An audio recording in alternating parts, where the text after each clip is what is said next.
Howdy folks, welcome back to my YouTube channel. I am your host, The Mighty Bjorn, and today I have for you another Armored Warfare replay. Today I am featuring myself with the BMD-2 Wolf. This is a premium version of the BMD-2, so it makes additional credits versus the regular version. Otherwise, except for having a unique camo and being premium, it's no different from the other version. I will talk more in detail about it in a little bit, but as you can see, this is PvE hardcore on Operation Snakebite. Give you a little look of the vehicle here really quick. Yeah, so this is the BMD-2. Pretty nice little vehicle, actually. I really like this AFV. It was one of the first AFVs I would actually like in the game. And actually, I believe it might be one of my few actual infantry carrying premium vehicles. Get to that in a bit, because I actually carry a mortar crewman with this vehicle.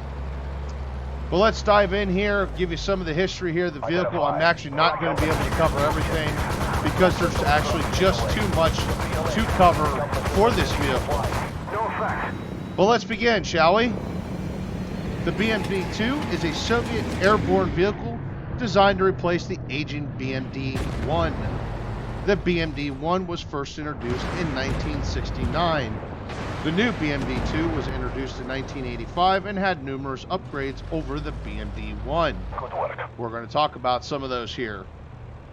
The first upgrade was a turret redesign. The BMD-1 would share turrets with the BMP-1. It would be armed with a 73mm to a 28 low-pressure smoothbore gun that had a short recoil system. It was also capable of having a 9S428 ATGM launcher. The launcher was capable of firing 9M14 ATGMs. The NATO designation for those missiles is AT-3 Sager. The new turret on the BMD-2 was armed with a dual belt-fed 30mm to a 42 multi-purpose automatic cannon. The turret and the cannon was designed in such a way that it could engage low-flying helicopters because the gun could be raised at very high angles. This is something the older 73mm cannon on the BMD-1 couldn't do, but was a requirement for Soviet airborne forces at the time. Identify targets. Hostile tank. The BMD-2 would also feature a 9P135M-1 launcher on a pintle mount. You can see me actually using a little bit here in the game. The new launcher was capable of firing either 9M113 AT-5 being the NATO designation, Spandrel ATGMs, or 9M111 AT-4 Spygot wire-guided missiles.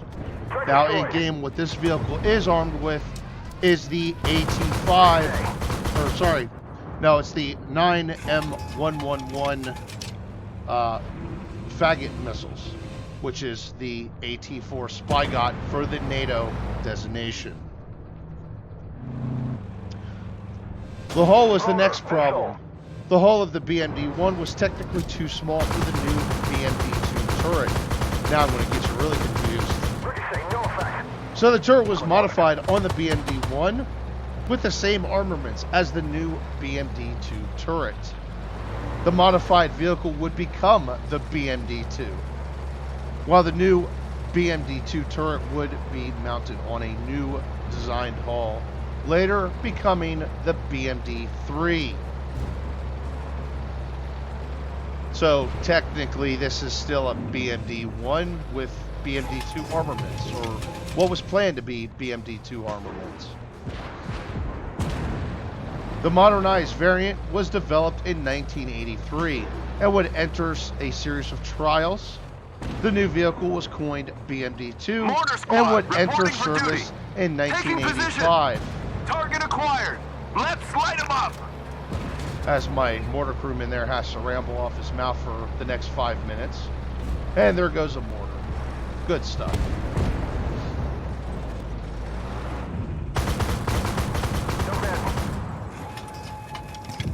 Loader, missile. The new vehicle was designed to replace the BMD-1s that were currently in service at the time. This would not happen, though, because of the downfall of the Soviet economy in the late 1980s. The BMD-2 is crewed by a crew of 4. This would be a commander, a driver, a gunner, and a bow machine gunner, which is something very unusual in modern vehicles. Actually, I think as a fact that BMD-2 and BMD-1 are most likely the only vehicles that actually has a bow machine gun, as that is actually more or less a throwback from World War II. The BMD-2 could also carry 4 infantrymen, but conditions were extremely cramped. That's about as much I can cover for that. I want to actually dive deeper in that, but I've kind of shortened some things here to make sure there'd be enough time to cover everything. Now, alongside the 30mm automatic cannon mounted in the turret and the pintle-mounted ATGM launcher, the BMD-2 would also include a coaxial 7.62 PKT machine gun, as well as a 7.62 PKT bow-mounted machine gun in the hull. The turret and hull is of welded aluminum construction, weighing in at total of 11.5 tons. The armor plate is very thin, however, and only protects the vehicle from small arms fire. Let's light 'em up. Actually, as a fact, in-game, coaxial weaponry can penetrate the BMD series of vehicles, especially the BMD-1 and the BMD-2. This is due to the vehicle being designed for airborne operations as well as amphibious operations. The BMD-2 also has an adjustable torsion bar suspension, which used to be featured in game. It's not really featured in game anymore,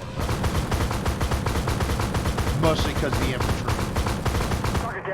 Finally, the BMD-2 is powered by a 5D-20 6-cylinder 4-stroke V-shaped liquid-cooled 15.9 liter diesel engine, producing 241 horsepower. Say all that 5 times fast. Enemy reinforcements incoming. Giving a power-to-weight ratio of 21 horsepower per ton. And that's actually all I'm going to cover for the vehicle's history. There's actually more to cover, and this vehicle may return in a later replay to cover said history. Now, in Armored Warfare, what you have here with the BMD-2 Wolf is pretty much, as I said earlier, the same thing as you have with the non-tech tree, with the tech tree version of the BMD-2. Except for this version comes fully upgraded, where the tech tree version, of course, you have to unlock that kind of stuff. Also, it makes better money and is better commander and crew trainer due to how the experience works in this vehicle. It is actually not a bad vehicle, and even though it is only a tier 5, I do recommend it as a vehicle that is fun to play. Even a premium version, it would not be a bad choice in this vehicle. However, that being said, this is not the kind of vehicle you're going to use to grind credits with, due to the nature of, well, it's tier 5 and you could get a tier 8 premium if you want to earn credits. All in all, it's not a bad vehicle. It's got a decent reload time. It's got a decent rate of fire with its autocannon. The view range really isn't the best, but out of the BMD and the BMP, I consider the BMD being a better spotter. It's also a smaller vehicle, so it's easier to hide. All right, so let's pull up the results here. So I would do 16,305 damage, spotting 7 enemy vehicles and actually destroying 10, nabbing myself the blue star. And as you would see, I would be top damage overall, and looks like I'm number 4 for, wow, yeah, number 4 for spotting.